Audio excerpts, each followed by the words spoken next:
हा व्यक्ती दुसरा तिसरा कोणी नसून भारतीय सेवेतील एक जवान होता. त्याच्या भावाची निर्घृण हत्या झाली होती आणि आता त्याच्यावर ही पाळी आली आहे की त्याच्या कुटुंबाची संरक्षण करण्यासाठी त्याला पोलिसांकडे अर्ज करावा लागतो. काय घडलं होतं आणि काय आहे हे प्रकरण जाणून घेऊ या व्हिडिओमध्ये. साताऱ्यातील खटाव तालुका चितळी या गावामध्ये माजी सैनिकाची निर्घृण हत्या करण्यात आली.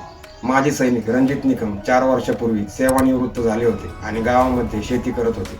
मागच्या 4 महिन्यापूर्वी त्यांचा गावातील पृथ्वीराज पवार यांच्याशी वाद झाला होता. हा वाद झाला आणि या वादानंतर दोन्ही कुटुंबांनी एकमेकांच्या विरोधामध्ये फिर्यादी दिल्या होत्या. परंतु हा वाद झाल्यानंतर पृथ्वीराज पवार यांच्या डोक्यामध्ये एक सनक बसली होती आणि त्यांना रणजित निकम यांच्या विरुद्ध खूप राग होता. बुधवारी 18 फेब्रुवारीला संध्याकाळी 7च्या सुमारास रणजित निकम आपल्या गावामधील तालीम परिसरामध्ये गेले होते. त्यावेळेस दाबा धरून बसलेले पृथ्वीराज पवार आणि त्यांचे साथी यांनी त्यांच्यावरती अचानक हल्ला केला. क्षणार्धामध्ये तिथं मोठा आवाज सुरू झाला आणि आरडाओरड सुरू झाली. नातेवाईक आणि ग्रामस्थांनी त्या घटनेकडे धाव घेतली. तालीम परिसराकडे धाव घेतली. जेव्हा ते घटनास्थळी पोहोचले तेव्हा त्यांनी पाहिलं की पृथ्वीराज पवार, पवन पवार, संतोष पवार हे रणजित निकम यांच्यावरती धारदार शस्त्राने हल्ला करत आहेत. त्यांच्या हातावरती, पायावरती, पोटावरती, पाठीवरती, डोक्यावरती धारदार शस्त्राने हल्ला करत होते. जेव्हा ग्रामस्थ आणि नातेवाईक मध्यस्थी करायला जवळ जाऊ लागले तेव्हा त्यांनी हातातील हत्यारं दाखवून त्यांना धमकी दिली. हातातील हत्यारं हवेमध्ये फिरवली. तुम्ही मध्ये पडू नका, जवळ येऊ नका, इथून निघून जावा. या हल्ल्यानंतर रणजित निकम धारातीर्थ होऊन खाली रक्ताच्या थारोळ्यामध्ये पडले होते.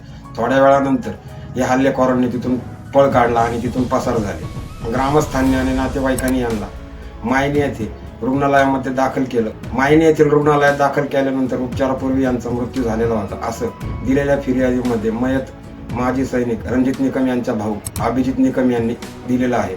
ग्रामस्थांनी आणि लोकांनी या सर्व घटनेची माहिती पोलिसांना दिली. घटनेची माहिती मिळताच पोलीस निरीक्षक घनश्याम सोनवणे घटनास्थळी पोहोचले. सहाय्यक निरीक्षक विक्रांत पाटील यांनी पंचनामा केला आणि सर्व आरोपींचा शोध घ्यायला सुरुवात केली. दिवसभर गावामध्ये गस्त घालण्यात आली. सर्वीकडे आरोपींचा शोध घेण्यात आला. या प्रकरणातील 2 आरोपींना पोलिसांनी पकडलं होतं. संतोष महादेव पवार याला सांगली जिल्ह्यातील खानापूर तालुक्यामधील वळवण गावातून पोलिसांनी अटक केली होती. पोलिसांनी या घटनेतील 3 आरोपींना पकडलं होतं, परंतु एक आरोपी शशिकांत भरत पवार हा अद्यापही फरार होता. आता या सैनिकाची मागणी ही आहे की हा जर इथून गेला तर याच्या कुटुंबाचं रक्षण कोण करेल आणि मयत कुटुंबाच्या घरच्यांना, त्याच्या बायकोला आणि त्याच्या आईला समोरच्या पार्टीकडून धमकी देण्यात येत आहे आणि दबाव आणण्यात येत आहे की तुम्ही दिलेली फिर्याद माघारी घ्या. त्यामुळे या सैनिकाचं असं म्हणणं आहे की माझा भाऊ माजी सैनिक होता, त्याची हत्या करण्यात आली. मी परत माझ्या कामावरती, ड्युटीवरती गेलो तर माझ्या परिवाराची रक्षा कोण करणार, या सर्व गोष्टींवरती जबाबदार कोण असणार. त्याचं म्हणणं असं आहे की माझे हात सरकारने बांधलेले आहेत, नाहीतर मी पण काही प्रत्युत्तर दिलं असतं. कुटुंबाच्या रक्षणासाठी मीही प्रत्युत्तर दिलं असतं, असं या सैनिकाचं म्हणणं आहे. त्यामुळं गावातील सर्व माजी सैनिकांनी एकत्र येऊन पोलिसांना आणि सरकारला एक अर्ज दिलेला आहे की या आरोपीला लवकरात लवकर पकडून या घटनेला फास्ट ट्रॅक कोर्टवरती चलवून लवकरात लवकर या सर्व आरोपींना ताब्यात घेऊन शिक्षा देऊन यांच्या कुटुंबाला न्याय द्यावा.